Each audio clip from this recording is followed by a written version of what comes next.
তাই কিছুক্ষণ ধরে ছেলেরা বায়না ধরেছে মটর ছুঁই ভাজা খাবো, আম্মু মটর ছুঁই ভেজে দাও। আসসালামু আলাইকুম, সবাই কেমন আছেন? আশা করি ভালো আছেন। আলহামদুলিল্লাহ আমিও ভালোই আছি। নিয়ে আসলাম ছোট্ট একটা ভিডিও। আশা করি পুরো ভিডিওটা ধৈর্য সহকারে দেখে নেবেন।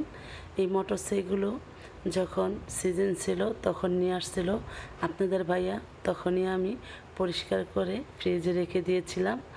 দেখেন, দেখতে লাগতেছে যেমন এখনই আমি গাছ থেকে তুলে এনে ভেজে নিচ্ছি, কিন্তু না, 2 মাসের মতো হবে আমি ফ্রিজে রেখে দিয়েছি।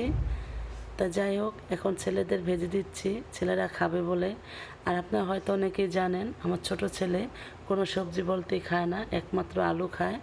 আর এই মটর ছুঁইটা খুব পছন্দ করে, ওর জন্যই আনা। তাই দুনো ছেলেকেই ভেজে দিচ্ছি, সাথে আমরাও খাবো, একা ছেলে খাবে না। তা খুব পছন্দ করে, বাচ্চারা তো মটর ছুঁইটা খুবই পছন্দ করে।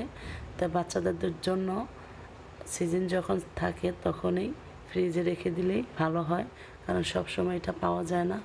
আর দেখেন কত সুন্দর কালারটা, তা খেতেও খুব মজা হয়েছিল। আমি হালকা হলুদ ফাঁকি আর লবণ দিয়ে সামান্য পরিমাণ তেল দিয়ে ভেজে নিয়েছি, বেশি কিছু দিইনি। তা ছেলে খাচ্ছে, আবার বলতেছে যে আরও আসছে না, পরে ভেজে দিবে। বলতেছে তুমি খাও, দিবনি।